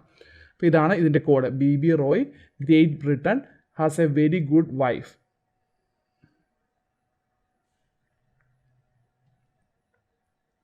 അടുത്തത് വൈദ്യുത താപഫലം ഉപയോഗിക്കുമ്പോൾ നോക്കാം. നമുക്കറിയാം വൈദ്യുത പ്രവാഹത്തിൻ്റെ താപഫലം ഉപയോഗിക്കുന്ന ഉപകരണങ്ങളെയാണ് വൈദ്യുത താപന ഉപകരണങ്ങൾ എന്ന് പറയുന്നത്. അതായത് വൈദ്യുതോർജ്ജം താപോർജ്ജമാക്കി മാറ്റുന്ന ഉപകരണം. നമ്മുടെ ഒരു നമ്മൾ അയൺ ചെയ്യുന്ന ഈ പറയുന്ന അയണിങ് ബോക്സ് ഒക്കെ ഈ പറയുന്ന വൈദ്യുത താപഫലം ഉപയോഗിക്കുന്ന ഉപകരണമാണ്. അപ്പോൾ വൈദ്യുത താപന ഉപകരണം എന്ന് പറയാം. വൈദ്യുത പ്രവാഹത്തിൻ്റെ താപഫലം പ്രയോജനപ്പെടുത്തുന്ന ഉപകരണം. ഇനി നമ്മൾ ഈ വൈദ്യുത താപന ഉപകരണങ്ങളിൽ ഉപയോഗിക്കുന്ന പദാർത്ഥങ്ങൾക്ക് വേണ്ട സവിശേഷതകൾ എന്തെല്ലാമായിരിക്കണം? അതിന് ഉയർന്ന റെസിസ്റ്റിവിറ്റി വേണം. അതുപോലെ തന്നെ ചുട്ടുപഴുത്ത അവസ്ഥയിൽ ജ്വലിക്കാതെ അല്ലെങ്കിൽ ഓക്സീകരിക്കാതെ ദീർഘനേരം നിലനിൽക്കാനുള്ള കഴിവ് വേണം. ഇതൊക്കെ നമുക്ക് സ്റ്റേറ്റ്മെൻറ്റ് ക്വസ്റ്റ്യനിൽ ചോദിക്കാം. അതായത് വൈദ്യുത താപന ഉപകരണങ്ങളിൽ ഉപയോഗിക്കുന്ന പദാർത്ഥങ്ങൾക്ക് ഉയർന്ന റെസിസ്റ്റിവിറ്റി വേണം. ചുട്ടുപഴുത്ത അവസ്ഥയിൽ ഓക്സീകരിക്കാതെ അഥവാ ജ്വലിക്കാതെ ദീർഘനേരം നിലനിൽക്കാനുള്ള കഴിവ് ആവശ്യമാണ്. ഇനി ഏറ്റവും നല്ല ഒരു എക്സാമ്പിൾ ആണല്ലേ ഹീറ്റിംഗ് കോയിൽ. ഈ ഹീറ്റിംഗ് കോയിൽ വൈദ്യുത താപന ഉപകരണത്തിനുള്ള എക്സാമ്പിളാണ്. അത് നിർമ്മിച്ചിരിക്കുന്നത് നിക്രോം എന്ന് പറയുന്ന ഈ പറയുന്ന അലോയി ഉപയോഗിച്ചിട്ടാണ്. നിക്രോം. അപ്പോൾ നിക്രോമിൽ എന്തൊക്കെയാണുള്ളത്? നിക്കൽ, ക്രോമിയം, ഇരുമ്പ് എന്നീ ലോഹങ്ങളുടെ സങ്കരമാണ് അല്ലെങ്കിൽ അലോയിയാണ് നിക്രോം എന്ന് പറയാം. നിക്കൽ, അതുപോലെ തന്നെ ക്രോമിയം, അതുപോലെ അയൺ. നിക്കൽ, ക്രോമിയം, അയൺ അതിൻ്റെ ഒരു അലോയിയാണ് നിക്രോം. ഈ നിക്രോമിൻ്റെ എന്തൊക്കെ മേന്മകളാണ് വൈദ്യുത താപന ഉപകരണങ്ങളിൽ പ്രയോജനപ്പെടുത്തിയിരിക്കുന്നത്? മുമ്പ് നമ്മൾ പറഞ്ഞ പോലെ തന്നെ ഉയർന്ന റെസിസ്റ്റിവിറ്റി, അതുപോലെ ചുവന്ന് ചുട്ടുപഴുത്ത അവസ്ഥയിൽ ഓക്സീകരിക്കപ്പെടാതെ ദീർഘനേരം നിലനിൽക്കാനുള്ള കഴിവ്, അതുപോലെ ഉയർന്ന ദ്രവണാങ്കം. ഈ 3 ക്വാളിറ്റീസ് അല്ലെങ്കിൽ പ്രോപ്പർട്ടീസ് ഉള്ളതുകൊണ്ടാണ് നമ്മൾ നിക്രോമിനെ ഹീറ്റിംഗ് കോയിലുകളിൽ ഉപയോഗിക്കുന്നത്. നിക്കൽ, അയൺ, ക്രോമിയം എന്നീ ലോഹങ്ങളുടെ അലോയിയാണ് നിക്രോം. അത് നമുക്ക് പഠിച്ചു വെക്കേണ്ടതാണ്. അതുപോലെ ഉയർന്ന റെസിസ്റ്റിവിറ്റി, ഉയർന്ന ദ്രവണാങ്കം, ചുട്ടുപഴുത്ത അവസ്ഥയിൽ ദീർഘനേരം നിലനിൽക്കാനുള്ള കഴിവ് അല്ലെങ്കിൽ ഓക്സീകരിക്കപ്പെടാതെ ദീർഘനേരം നിലനിൽക്കാനുള്ള കഴിവ് കൊണ്ടാണ് നിക്രോമിനെ വൈദ്യുത താപന ഉപകരണങ്ങളിൽ ഉപയോഗിക്കുന്നത്. അടുത്തത് ഹീറ്റിംഗ് കോയിൽ ഇല്ലാതെ പ്രവർത്തിക്കുന്ന രണ്ട് ഉപകരണങ്ങൾ നോക്കാം. അതിലൊന്നാണ് മൈക്രോവേവ് ഓവൻ, അതുപോലെ ഇൻഡക്ഷൻ കുക്കർ. മൈക്രോവേവ് ഓവനിൽ നമുക്കറിയാം മൈക്രോവേവ് ആണ് യൂസ് ചെയ്യുന്നത്. ഇൻഡക്ഷൻ കുക്കറിലാണെങ്കിൽ എഡ്ഡി കറന്റ് ആണ് യൂസ് ചെയ്യുന്നത്. അതാണ് ഇവിടെ ഹീറ്റിംഗ് കോയിൽ ഇല്ലാതെ തന്നെ നമുക്ക് വൈദ്യുത താപന ഉപകരണമായിട്ട് ഉപയോഗിക്കാൻ പറ്റുന്നത്. മൈക്രോവേവ് ഓവനിൽ മൈക്രോവേവ് യൂസ് ചെയ്യുന്നു, ഇൻഡക്ഷൻ കുക്കറിൽ എഡ്ഡി കറന്റ് ഉപയോഗിക്കുന്നു. ഇനി നമുക്ക് അറിഞ്ഞു വെക്കേണ്ട ഒരു വേർഡാണ് ഷോർട്ട് സർക്യൂട്ടും അതുപോലെ തന്നെ ഓവർലോഡിങ്ങും. എന്താണ് ഷോർട്ട് സർക്യൂട്ട്? പൊതുവെ ബാറ്ററിയിലെ പോസിറ്റീവ് ടെർമിനലും നെഗറ്റീവ് ടെർമിനലും തമ്മിലോ അല്ലെങ്കിൽ മെയിൻസിലെ രണ്ട് വയറുകൾ തമ്മിലോ പ്രതിരോധമില്ലാതെ സമ്പർക്കത്തിൽ വരുന്നതിനെയാണ് ഷോർട്ട് സർക്യൂട്ട് എന്ന് പറയുന്നത്. അതായത് മെയിൻസിലെ രണ്ട് വയറുകൾ തമ്മിൽ പ്രതിരോധമില്ലാതെ സമ്പർക്കത്തിൽ വരുന്നതിനെ ഷോർട്ട് സർക്യൂട്ട് എന്ന് പറയുന്നു. അല്ലെങ്കിൽ ബാറ്ററിയിലെ പോസിറ്റീവ് ടെർമിനലും നെഗറ്റീവ് ടെർമിനലും തമ്മിൽ പ്രതിരോധമില്ലാതെ സമ്പർക്കത്തിൽ വരുന്നതിനെ നമുക്ക് ഷോർട്ട് സർക്യൂട്ട് എന്ന് പറയാം. അപ്പോൾ എന്താണ് ഓവർലോഡിംഗ്? ഒരു സർക്യൂട്ടിൽ താങ്ങാവുന്നതിലധികം പവറുള്ള ഉപകരണങ്ങൾ പ്രവർത്തിപ്പിക്കുന്നതിനെ ഓവർലോഡിംഗ് എന്ന് പറയുന്നു. ഒരു സർക്യൂട്ടിൽ താങ്ങാവുന്നതിലധികം പവറുള്ള ഉപകരണങ്ങൾ പ്രവർത്തിപ്പിക്കുകയാണെങ്കിൽ അതിനെ ഓവർലോഡിംഗ് എന്ന് പറയാം. ആ രണ്ട് വാക്കുകളൊന്ന് മനസ്സിലാക്കി വയ്ക്കാം. അടുത്തത് നമുക്ക് സേഫ്റ്റി ഫ്യൂസ് അഥവാ സുരക്ഷാ ഫ്യൂസ്. അതെവിടെയാണ് ഉപയോഗിക്കുന്നത്? വൈദ്യുതിയുടെ താപഫലത്തെ അടിസ്ഥാനമാക്കി പ്രവർത്തിക്കുന്ന ഒരു ഇമ്പോർട്ടൻ്റ് ആയിട്ടുള്ള ഉപകരണമാണ് സുരക്ഷാ ഫ്യൂസ്. സുരക്ഷാ ഫ്യൂസ് എങ്ങനെയാണ് നിർമ്മിക്കുന്നത്? ഫ്യൂസ് വയർ യൂസ് ചെയ്തിട്ടാണ് അല്ലേ? ഈ ഫ്യൂസ് വയർ എന്ന് വെച്ചാൽ ഒരു അലോയി ആണ്. ടിന്നും ലെഡും ചേർന്ന ലോഹസങ്കരമാണ് അല്ലെങ്കിൽ അലോയിയാണ്. ഫ്യൂസ് വയർ നിർമ്മിച്ചിരിക്കുന്ന ഏതൊക്കെ ഈ പറയുന്ന ലോഹങ്ങൾ യൂസ് ചെയ്തിട്ടാണെന്ന് ചോദിച്ചാൽ ടിന്നും ലെഡുമാണ്. അപ്പോൾ ഈ ഫ്യൂസ് വയറിൻ്റെ പ്രത്യേകത എന്താണ്? താരതമ്യേന താഴ്ന്ന ദ്രവണാങ്കമാണ് അല്ലേ? താഴ്ന്ന ദ്രവണാങ്കമാണ്. അതായത് ഓരോ സർക്യൂട്ടിലും അതിലൂടെ പ്രവഹിക്കേണ്ട കറൻറ്റിന് അനുസൃതമായിട്ടുള്ള ഫ്യൂസ് വയറാണ് ഉപയോഗിക്കുന്നത്. അതായത് ഫ്യൂസ് വയർ ഉരുകിപ്പോകാൻ ഇടയാകുന്ന അമിതമായ വൈദ്യുത പ്രവാഹം ഉണ്ടാകുന്ന സാഹചര്യങ്ങൾ എന്തൊക്കെയാണ്? പൊതുവെ ഈ പറയുന്ന ഫ്യൂസ് വയർ ഉരുകിപ്പോകാൻ കാരണമാകുന്നത് നമ്മൾ ഷോർട്ട് സർക്യൂട്ട് അതുപോലെ ഓവർലോഡിംഗ് ഒക്കെ വരുന്ന സമയങ്ങളിലാണ് അല്ലേ? അപ്പോൾ ഫ്യൂസ് വയറിനെ സർക്യൂട്ടിൽ ഘടിപ്പിക്കുന്നത് ഏത് രീതിയിലാണ്? അത് ശ്രേണി രീതിയിലാണോ അതുപോലെ തന്നെ സമാന്തരമായിട്ടാണോ? എങ്ങനെയാണ് കണക്ട് ചെയ്യുന്നത്? ശ്രേണി രീതിയിലാണ് കേട്ടോ. ഫ്യൂസ് വയറിനെ സർക്യൂട്ടിൽ കണക്ട് ചെയ്യുന്നത് ശ്രേണി രീതിയിലാണ്. അപ്പോൾ ഫ്യൂസ് വയർ ഉരുകിപ്പോകാനുണ്ടാകുന്ന കാരണങ്ങൾ ഏതൊക്കെയായിരുന്നു? അതാണ് ഷോർട്ട് സർക്യൂട്ടും ഓവർലോഡിങ്ങും ഒക്കെ ഫ്യൂസ് വയർ ഉരുകിപ്പോകാൻ കാരണമാണ്. ഫ്യൂസ് വയർ നിർമ്മിച്ചിരിക്കുന്നത് ടിന്നും ലെഡും ചേർന്ന ലോഹസങ്കരം ഉപയോഗിച്ചിട്ടാണ്. അതുപോലെ ഫ്യൂസ് വയറിന് താഴ്ന്ന ദ്രവണാങ്കം അഥവാ നമുക്കറിയാം ദ്രാവകമാവുന്നത് പെട്ടെന്ന് ചൂടാവുന്നതനുസരിച്ച് പെട്ടെന്നത് ദ്രാവകമായി മാറുന്നത് അല്ലേ? താഴ്ന്ന ദ്രവണാങ്കമാണുള്ളത്. അതൊന്ന് അറിഞ്ഞു വയ്ക്കാം. ഇനി ഫ്യൂസ് വയറിനെ സർക്യൂട്ടിൽ ഘടിപ്പിച്ചിട്ടുള്ളത് ശ്രേണി രീതിയിലാണ്. ഇനി സർക്യൂട്ടിൽ വൈദ്യുത പ്രവാഹം വർദ്ധിച്ചാൽ ജൂൾ നിയമം അനുസരിച്ച് എന്ത് സംഭവിക്കുന്നു? കൂടുതൽ താപം ഉൽപ്പാദിപ്പിക്കപ്പെടുന്നു. അപ്പോൾ എന്ത് സംഭവിക്കുന്നു? ഫ്യൂസ് വയർ ഉരുകുന്നു അല്ലേ? ഇതിന് വളരെ താഴ്ന്ന ദ്രവണാങ്കമാണുള്ളത്. അതുകൊണ്ട് തന്നെ കൂടുതൽ താപം ഉൽപ്പാദിപ്പിക്കുമ്പോൾ ഫ്യൂസ് വയർ ഉരുകുകയാണ് ചെയ്യുന്നത്. ഇനി ഫ്യൂസ് വയർ ഉരുകിപ്പോയാൽ സർക്യൂട്ട് വിച്ഛേദിക്കപ്പെടും. ആ ഒരു അവസരത്തിൽ സർക്യൂട്ടിലുള്ള വൈദ്യുത പ്രവാഹം നിലയ്ക്കുകയാണ് ചെയ്യുന്നത്. അങ്ങനെയാണ് ഈ പറയുന്ന സേഫ്റ്റി ഫ്യൂസ് വർക്ക് ചെയ്യുന്നത് അല്ലേ? അഥവാ സുരക്ഷാ ഫ്യൂസ് വർക്ക് ചെയ്യുന്നത് ഈ ഒരു താപവുമായി ബന്ധപ്പെട്ടിട്ടാണ്. സർക്യൂട്ടിലെ വൈദ്യുത പ്രവാഹം വർദ്ധിച്ചു കഴിയുമ്പോൾ താപം ഉൽപ്പാദിപ്പിക്കപ്പെടുന്നതുമായി ബന്ധപ്പെട്ടിട്ടാണ് സുരക്ഷാ ഫ്യൂസ് വർക്ക് ചെയ്യുന്നതെന്ന് പറയാം. അല്ലെങ്കിൽ വൈദ്യുതിയുടെ താപഫലത്തെ അടിസ്ഥാനമാക്കി വർക്ക് ചെയ്യുന്നതാണ് സുരക്ഷാ ഫ്യൂസ്. അടുത്തത് എന്താണ് ഗേജ് എന്ന് മനസ്സിലാക്കാം. ഗേജ് എന്നത് ചാലക കമ്പിയുടെ വ്യാസത്തിൻ്റെ വ്യുൽക്രമമാണ്. വ്യാസം എന്ന് വെച്ചാൽ ഡയമീറ്റർ അല്ലേ? ഗേജ് എന്നത് ചാലക കമ്പിയുടെ വ്യാസത്തിൻ്റെ വ്യുൽക്രമമാണ്. അതിനാൽ ഗേജ് കൂടുന്നതനുസരിച്ച് ചാലകത്തിൻ്റെ കനം കുറയുന്നു, ആംബിയറേജ് കുറയുകയും ചെയ്യുന്നു. അപ്പോൾ ഗേജ് എന്നത് എന്താണ്? ചാലക കമ്പിയുടെ ഡയമീറ്ററിൻ്റെ വ്യുൽക്രമമാണെന്ന് പറയാം. ചാലക കമ്പിയുടെ ഡയമീറ്ററിൻ്റെ വ്യുൽക്രമമാണ് ഗേജ്. അതൊന്ന് അറിഞ്ഞു വയ്ക്കുക. ഇനി ആംപയറേജ് എന്താണ്?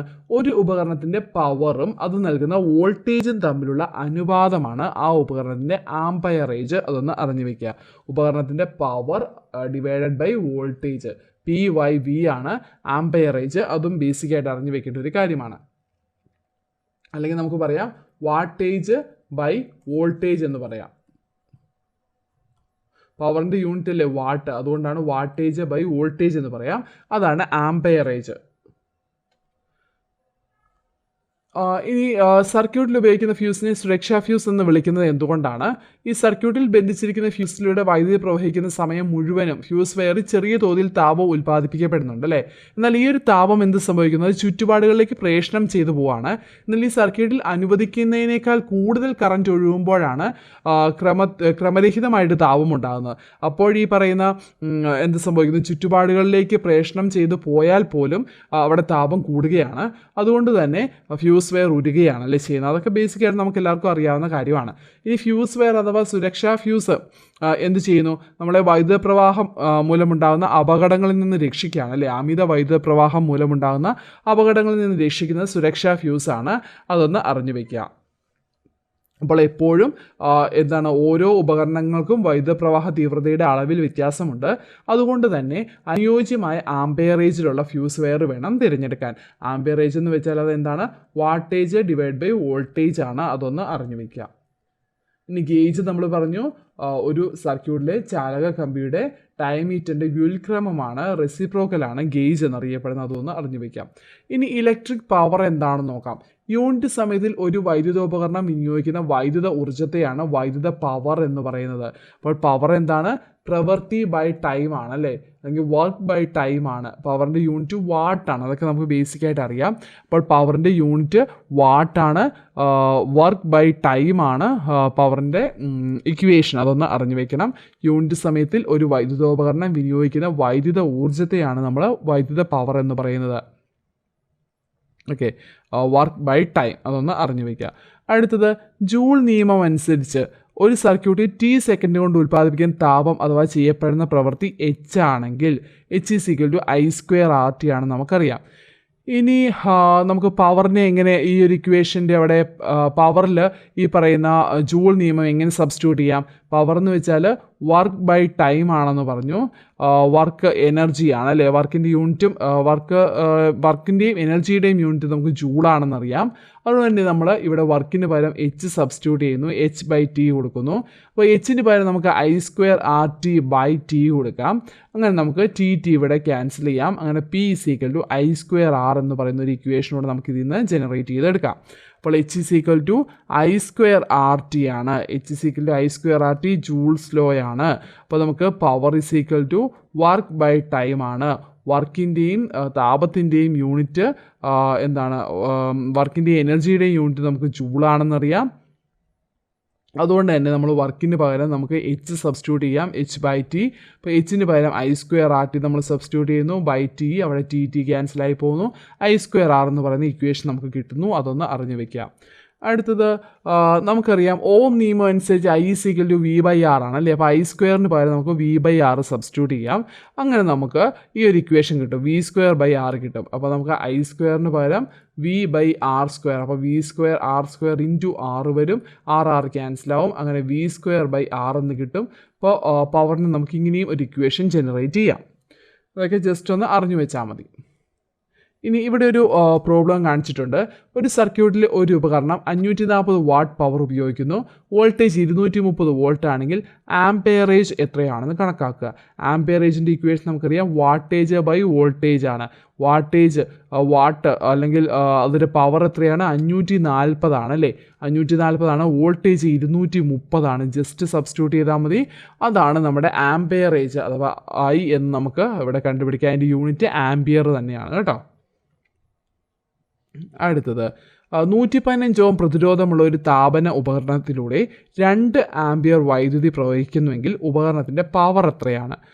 അപ്പോൾ നമുക്കിവിടെ equation P work by time ആണെന്ന് നമുക്കറിയാം. വർക്കിന് പകരം നമ്മൾ എച്ച് കൊടുക്കുന്നു, H/T. എല്ലാം കാണാൻ പഠിക്കാതിരിക്കാൻ വേണ്ടിയാണ് ഇങ്ങനെ കണക്ട് ചെയ്ത് പഠിപ്പിക്കുന്നത് കേട്ടോ. എച്ച് നമുക്ക് I²RT കൊടുക്കാം, ബൈ ടി കൊടുക്കാം. ടി ക്യാൻസലായി നമുക്ക് I²R എന്ന് പറയുന്ന ഇക്വേഷൻ കിട്ടും. അപ്പോൾ പവറിന് ഇവിടെ നമുക്ക് I ഉണ്ട്, 2 ആംപിയർ ആണ്. 2 × 2 I² വന്നുകൊണ്ട് R നമുക്ക് 115 ആണ്. അപ്പോൾ ഇത് മൾട്ടിപ്ലൈ ചെയ്യുമ്പോൾ 460 വാട്ട് എന്ന് കിട്ടും. അതാണ് ഉപകരണത്തിൻ്റെ പവർ. അപ്പോൾ നമ്മൾ ഈ ഒരു I²RT എന്ന് പറയുന്ന ഇക്വേഷനിൽ നിന്നാണ് പവറിൻ്റെ ഈ ഒരു ഇക്വേഷൻ ജനറേറ്റ് ചെയ്യുന്നത് കേട്ടോ. അടുത്തത് വൈദ്യുത പ്രവാഹത്തിൻ്റെ പ്രകാശഫലം നോക്കാം. ആദ്യത്തെ നോക്കാം, ഇൻകാൻഡസെൻ്റ് ലാമ്പുകൾ. നമുക്കറിയാം സാധാരണ വോൾട്ടേജിൽ ഫിലമെൻറ്റ് ലാമ്പുകളിലെ ഫിലമെൻറ്റ് ചുട്ടുപഴുത്ത പ്രകാശം തരുന്നു അല്ലേ. അതുകൊണ്ട് തന്നെ ഇത്തരം ബൾബുകളെ ഇൻകാൻഡസെൻറ്റ് ലാമ്പുകൾ എന്ന് പറയുന്നത്, അഥവാ താപത്തിൽ തിളങ്ങുന്നത് എന്നാണ് മീനിങ് കേട്ടോ. ഇൻകാൻഡസെൻറ്റ് ലാമ്പുകൾ. ഇതിൽ യൂസ് ചെയ്തിരിക്കുന്ന ഫിലമെൻറ്റ് ഏത് മെറ്റീരിയൽ അല്ലെങ്കിൽ ഏത് ലോഹം വെച്ചാണ് നിർമ്മിച്ചിട്ടുള്ളത്? ടങ്സ്റ്റൺ ആണ്. ടങ്സ്റ്റൻ്റെ പ്രത്യേകത എന്ന് വെച്ചാൽ അതിന് ചുട്ടുപഴുത്ത് ഏറെ നേരം ധവള പ്രകാശം നൽകാൻ കഴിയും. അതുകൊണ്ടാണ് ടങ്സ്റ്റൺ ഈ പറയുന്ന ഇൻകാൻഡസെൻറ്റ് ലാമ്പുകളിൽ ഉപയോഗിക്കുന്നത്. ഇനി ഈ ഫിലമെൻറ്റിൻ്റെ ഒരു നമുക്കറിയാം ചുട്ടുപഴുത്ത് അധികം നേരം നിൽക്കുമ്പോൾ അവിടെ ഓക്സീകരണം നടക്കാൻ പാടില്ല അല്ലേ. അതുകൊണ്ട് തന്നെ ഫിലമെൻറ്റിൻ്റെ ഓക്സീകരണം തടയാൻ വേണ്ടി ബൾബിനകവശം വായു ശൂന്യമാക്കുന്നു.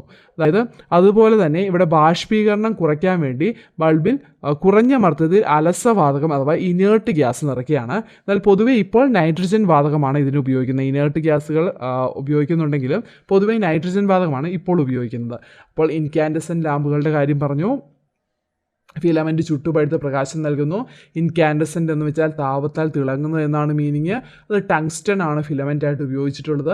അതുപോലെ ചുട്ടുപഴുത്ത് അധിക നേരം ധവളപ്രകാശം നൽകാൻ ടങ്സ്റ്റന് കഴിയും. അതുപോലെ ഫിലമെൻറ്റിൻ്റെ ഓക്സീകരണം തടയാൻ വേണ്ടി ബൾബിനകത്ത് വാക്യൂമാണ്. വായു ശൂന്യമാക്കിയതിന് ശേഷം അവിടെ ഇനേർട്ട് ഗ്യാസ് നിറയ്ക്കുകയാണ്. ബാഷ്പീകരണം പരമാവധി കുറയ്ക്കാനാണ് ഇപ്പോൾ സാധാരണ നൈട്രജൻ വാതകമാണ് ഉപയോഗിക്കുന്നത്.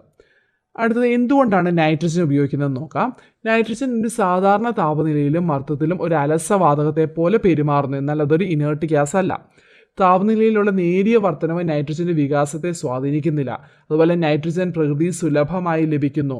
അതുപോലെ ഈ വാതകം അലസമായി വർദ്ധിക്കുകയാണ് വായു ഇല്ലാത്ത സമയത്ത്. അതായത് അവിടെ വാക്യൂമാണെന്ന് പറഞ്ഞില്ലേ. അപ്പോൾ വായുവിൻ്റെ അഭാവത്തിൽ നൈട്രജന് അലസവാതകമായി അല്ലെങ്കിൽ അലസമായി വർദ്ധിക്കാനുള്ള ശേഷിയുള്ളത് കൊണ്ടാണ് നൈട്രജൻ ഉപയോഗിക്കുന്നത്. നൈട്രജൻ അലസവാതകത്തെ പോലെ പെരുമാറുന്നു. അതുപോലെ നൈട്രജൻ പ്രകൃതി സുലഭമായി ലഭിക്കുന്നത് കൊണ്ടാണ് ഇനേർട്ട് ഗ്യാസിന് പകരം നൈട്രജൻ ഇൻകാൻഡസെൻറ്റ് ലാമ്പിൽ നിറച്ചിട്ടുള്ളത്. ഇനി ടങ്സ്റ്റൺ ഫിലമെൻ്റായി ഉപയോഗിക്കാൻ കാരണം നമ്മൾ മുമ്പേ പറഞ്ഞ പോലെ തന്നെ ഉയർന്ന റെസിസ്റ്റിവിറ്റി ഉണ്ട്, ഉയർന്ന ദ്രവണാങ്കമുണ്ട്, അതുപോലെ ഹൈ ഡക്റ്റിലിറ്റിയാണ്, നേർത്ത കമ്പികളാക്കാൻ കഴിയുന്നുണ്ട്. അതുപോലെ ചുട്ടുപഴുത്ത് കുറേയധികം നേരം ധവള പ്രകാശം പുറപ്പെടുവിക്കാനുള്ള കഴിവുണ്ട്. അതുകൊണ്ടാണ് ടങ്സ്റ്റൺ ഫിലമെൻ്റായിട്ട് ഉപയോഗിക്കുന്നത്. ഉയർന്ന റെസിസ്റ്റിവിറ്റി, ഉയർന്ന ദ്രവണാങ്കം, നേർത്ത കമ്പികളാക്കാൻ കഴിയുന്നത്, ചുട്ടുപഴുത്ത് ധവള പ്രകാശം പുറത്തുവിടാനുള്ള കഴിവ്. അടുത്തത് എന്തുകൊണ്ടാണ് ഇൻകാൻഡസെൻറ്റ് ലാമ്പുകളുടെ ക്ഷമത കുറവെന്ന് പറയുന്നത്? ഇവിടെ വൈദ്യുതോർജ്ജത്തിൻ്റെ ഭൂരിഭാഗവും താപരൂപത്തിൽ നഷ്ടപ്പെടുന്നുണ്ട്. ഇൻകാൻഡസെൻറ്റ് ലാമ്പുകളിൽ നൽകുന്ന വൈദ്യുതോർജ്ജത്തിൻ്റെ ഭൂരിഭാഗത്തിന് എന്ത് സംഭവിക്കുന്നു? താപരൂപത്തിൽ നഷ്ടപ്പെടുന്നു. അതുകൊണ്ട് ഇവയുടെ ക്ഷമത കുറവാണ്. അപ്പോൾ അതിന് പകരമാണ് ഡിസ്ചാർജ് ലാമ്പുകൾ യൂസ് ചെയ്യുന്നത്. സോഡിയം വേപ്പർ ലാമ്പ്, ആർക്ക് ലാമ്പ്, CFL, ഫ്ലൂറസെൻ്റ് ലാമ്പ്, ഇതെല്ലാം ഡിസ്ചാർജ് ലാമ്പുകൾക്ക് ഉദാഹരണങ്ങളാണ്. സോഡിയം വേപ്പർ ലാമ്പ്, ആർക്ക് ലാമ്പ്, ഫ്ലൂറസെൻ്റ് ലാമ്പ്, CFL. അപ്പോൾ എന്താണ് ഡിസ്ചാർജ് ലാമ്പുകൾ? ഗ്യാസ് ട്യൂബിനുള്ളിൽ ഇലക്ട്രോഡുകൾ അടക്കം ചെയ്തതിനെയാണ് ഡിസ്ചാർജ് ലാമ്പുകൾ എന്ന് പറയുന്നത്. ഇവിടെ പ്രകാശം പുറന്തള്ളുന്നത് എങ്ങനെയാണ്? വാതകത്തിൽ നടക്കുന്ന വൈദ്യുത ഡിസ്ചാർജ് വഴിയാണ്. ഇവിടെ ഉയർന്ന പൊട്ടൻഷ്യൽ വ്യത്യാസം നൽകുമ്പോൾ ഈ വാതക തന്മാത്രകൾക്ക് എക്സൈറ്റഡ് സ്റ്റേറ്റിലേക്ക് മാറുന്നു അല്ലേ. ഉയർന്ന ഊർജ്ജനില കൈവരിക്കുന്നു. ഇത്തരം തന്മാത്രകൾ സാധാരണ ഊർജ്ജനിലയിലെത്തി സ്ഥിരത കൈവരിക്കുമ്പോൾ എന്ത് സംഭവിക്കുന്നു? വികിരണ ഊർജ്ജം പുറന്തള്ളുന്നു. അങ്ങനെ ഈ ഊർജ്ജനിലയിലെ വ്യത്യാസത്തിനനുസരിച്ച് വിവിധ വർണ്ണപ്രകാശങ്ങളും മറ്റു വികിരണങ്ങളും ഇവിടെ ലഭ്യമാകുന്നു. അപ്പോൾ നമുക്ക് നോക്കാം. ഇലക്ട്രോഡുകൾ അടക്കം ചെയ്താണ് ഡിസ്ചാർജ് ലാമ്പുകൾ നിർമ്മിക്കുന്നത്. ഗ്ലാസ് ട്യൂബിനുള്ളിൽ ഇലക്ട്രോഡുകൾ അടക്കം ചെയ്തിട്ടാണ് ഇവ പുറന്തള്ളുന്നത്. അതിൽ നിറച്ചിരിക്കുന്ന വാതകങ്ങൾ ഉണ്ടാകുന്ന വൈദ്യുത ഡിസ്ചാർജ് വഴിയാണ് അല്ലേ. ഇപ്പോൾ ഉയർന്ന പൊട്ടൻഷ്യൽ വ്യത്യാസം നൽകുമ്പോൾ ഈ വാതക തന്മാത്രകൾ ഉയർന്ന ഊർജ്ജനില അതായത് എക്സൈറ്റഡ് സ്റ്റേറ്റിലേക്ക് പോവുകയും പിന്നീട് സാധാരണ ഊർജ്ജനിലയിലേക്ക് എത്തുകയും ചെയ്യുന്നു. അപ്പോൾ സാധാരണ ഊർജ്ജനിലയിലേക്ക് എത്തി സ്ഥിരത കൈവരിക്കുമ്പോൾ അപ്പോൾ വികിരണ ഊർജ്ജം റേഡിയേഷൻ പുറന്തള്ളുന്നു അല്ലേ. അങ്ങനെയാണ് ഈ പറയുന്ന വിവിധ വർണ്ണപ്രകാശങ്ങളും മറ്റു വികിരണങ്ങളും ഇവിടെ ലഭ്യമാകുന്നത്. ഡിസ്ചാർജ് ലാമ്പുകളിൽ വിവിധ വർണ്ണപ്രകാശങ്ങൾ ലഭ്യമാകുന്നതെന്ന് അറിഞ്ഞു വയ്ക്കുക. ഇനി LED ബൾബ് എന്താണെന്ന് നോക്കാം. ലൈറ്റ് എമിറ്റിംഗ് ഡയോഡുകളാണ് LED അല്ലേ. ഇവിടെ ഫിലമെൻറ്റ് ഇല്ലാത്തതുകൊണ്ട് എന്ത് സംഭവിക്കുന്നു? താപരൂപത്തിലുള്ള ഊർജ്ജ നഷ്ടം ഉണ്ടാകുന്നില്ല. അതുപോലെ മെർക്കുറി ഇല്ലാത്തതിനാൽ പരിസ്ഥിതിക്ക് ഹാനികരവുമല്ല. അതാണ് LEDയുടെ പ്രത്യേകതകൾ. Light emitting ഡയോഡുകളാണ്. ഫിലമെൻറ്റ് ഇല്ലാത്തതിനാൽ താപരൂപത്തിലുള്ള ഊർജ്ജ നഷ്ടം ഉണ്ടാകുന്നില്ല. മെർക്കുറി ഇല്ലാത്തതിനാൽ പരിസ്ഥിതിക്ക് ഹാനികരവുമല്ല. ഇനി LED ബൾബിൻ്റെ പ്രധാനപ്പെട്ട ഭാഗങ്ങൾ നോക്കാം. ബേസ് യൂണിറ്റ് ബൾബിനെ ഹോൾഡറുമായി ബന്ധിപ്പിക്കുന്ന ഭാഗമാണ് അല്ലേ, അതൊന്ന് ജസ്റ്റ് ഒന്ന് അറിഞ്ഞു വെച്ചാൽ മതി. ഇനി ഹീറ്റ് സിങ്ക്, ബൾബിൻ്റെ ബേസ് യൂണിറ്റിനോട് ചേർന്ന് നിൽക്കുന്ന താപം ആഗിരണം ചെയ്യാനുള്ള സംവിധാനത്തെയാണ് ഹീറ്റ് സിങ്ക് എന്ന് പറയുന്നത്. ബേസ് പ്ലേറ്റ് ഉണ്ട്, അതൊരു ലോഹ പ്ലേറ്റ് ആണ്. അത് ഇവിടെ ഹീറ്റ് സിങ്ക് അറിഞ്ഞു വെക്കണം കേട്ടോ. ബൾബിൻ്റെ ബേസ് യൂണിറ്റിനോട് ചേർന്ന് നിൽക്കുന്ന താപം ആഗിരണം ചെയ്യാനുള്ള സംവിധാനം ഹീറ്റ് സിങ്ക്, താപം ഹീറ്റ് ആഗിരണം ചെയ്യാനുള്ള ഒരു സംവിധാനം. ഓക്കെ, ഇനി ബാക്ക് കണ്ടക്ടർ സ്ക്രൂകൾ, ജസ്റ്റ് സ്ക്രൂകളാണ്. LED ഡ്രൈവറിൽ നിന്നുള്ള വയറുകളെ ബേസ് യൂണിറ്റിൽ ഉറപ്പിക്കാൻ വേണ്ടിയുള്ള സ്ക്രൂകളാണ്. അത് നമുക്ക് സ്ക്രൂ ആണെന്ന് മനസ്സിലാവും ഒരു വാക്ക് കേൾക്കുമ്പോൾ. അടുത്തത് പവർ സപ്ലൈ ബോർഡ്, അത് പഠിച്ചു വെക്കണം. അഥവാ LED ഡ്രൈവർ AC വൈദ്യുതിയെ DC ആക്കി ആവശ്യമായ ഔട്ട്പുട്ട് വോൾട്ടർ നൽകുകയാണ് ഇതിൻ്റെ ധർമ്മം. അതായത് 5 വോൾട്ട് 7 വോൾട്ട് 9 വോൾട്ട് ബൾബുകൾക്ക് ഒരേ ബോർഡ് യൂസ് ചെയ്യാം. LED ഡ്രൈവർ അഥവാ പവർ സപ്ലൈ ബോർഡ് AC വൈദ്യുതിയെ DC ആക്കുന്നു. ACയെ DC ആക്കി മാറ്റുന്നത് പവർ സപ്ലൈ ബോർഡാണ്, അത് അറിഞ്ഞു വെക്കണം. ഇനി പ്രിൻറ്റഡ് സർക്യൂട്ട് ബോർഡ് PCB, LED-കൾ ഉറപ്പിക്കുന്നത് എവിടെയാണ്?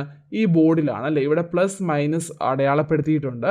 അത് നോക്കി നമ്മൾ LED-കൾ ഈ ഒരു ബോർഡിൽ ഉറപ്പിക്കുകയാണ് ചെയ്യുന്നത്. പിന്നെ ഡിഫ്യൂസർ കപ്പ്, ബൾബിൽ നിന്ന് പ്രകാശം പുറത്തു വരുന്നത് ഡിഫ്യൂസർ കപ്പ് വഴിയാണ്. ബൾബിൽ നിന്ന് പ്രകാശം പുറത്തു വരുന്ന ഭാഗം ഏതാണ്? ഡിഫ്യൂസർ കപ്പാണ്. ഇത്രയാണ് LED-യുടെ പ്രധാനപ്പെട്ട ഭാഗങ്ങൾ. അതിൽ പവർ സപ്ലൈ ബോർഡ് പഠിച്ചു വെക്കണം. AC DC ആക്കി മാറ്റുന്നത് പവർ സപ്ലൈ ബോർഡാണ്, അതൊന്ന് അറിഞ്ഞു വെക്കുക. അപ്പോൾ ഇത്രയാണ് നമ്മൾ ഈ ഒരു ചാപ്റ്ററിലെ പ്രധാനപ്പെട്ട പോയിന്റ്സ് പറയുന്നത്. വളരെ ഇമ്പോർട്ടൻ്റ് ആയിട്ടുള്ള ചാപ്റ്ററാണ്. ഓംസ് ലോ, ജൂൾസ് ലോ, അതൊക്കെ ഇമ്പോർട്ടൻ്റ് ആണ്. ഇതെല്ലാ പോയിന്റ്സും പഠിച്ചു വയ്ക്കുക. അതുപോലെ ഇക്വേഷൻസ് മാക്സിമം കുറച്ച് ഇക്വേഷൻസ് പഠിക്കുക, അതിന് ഡിറൈവ് ചെയ്ത് എടുക്കുക. നമ്മുടെ ഈ പറയുന്ന ഓംസ് ലോ ഒക്കെ വെച്ച് ഡിറൈവ് ചെയ്തെടുത്ത് അത് നമുക്ക് ഈ പറയുന്ന ക്വസ്റ്റിന് തന്നിട്ടുള്ള വാല്യൂസ് വെച്ച് സബ്സ്റ്റിറ്റ്യൂട്ട് ചെയ്ത് പ്രോബ്ലം സോൾവ് ചെയ്യാൻ നോക്കുക. എല്ലാ ഇക്വേഷൻസ് കാണാതെ പഠിച്ചാൽ അത് ഓർത്തിരിക്കാൻ ബുദ്ധിമുട്ടായിരിക്കും. അതുപോലെ വീഡിയോ ഇഷ്ടമായി ലൈക്ക് ചെയ്യുക, കൂട്ടുകാർക്കൂടെ ഷെയർ ചെയ്യുക. അതുപോലെ നമ്മൾ ബാക്കി ചാപ്റ്റേഴ്സും താമസിക്കാതെ തന്നെ നമ്മൾ അപ്ലോഡ് ചെയ്യുന്നതായിരിക്കും. ഇനി നമുക്ക് ഈ ഒരു ചാനൽ കംപ്ലീറ്റ് ചെയ്യാനുള്ള SCRT എന്ന് വെച്ചാൽ ഫിസിക്സിൻ്റെ ബാക്കി 6 ചാപ്റ്റേഴ്സ് 10th, അതുപോലെ തന്നെ കെമിസ്ട്രിയുടെ 7 ചാപ്റ്റേഴ്സ്. ഇത് മാത്രമാണ് SCRTയിൽ. സയൻസ് അതുപോലെ സോഷ്യൽ സയൻസ് എന്നീ ടോപ്പിക്കുകളിൽ നമുക്ക് മിച്ചമുള്ളത്.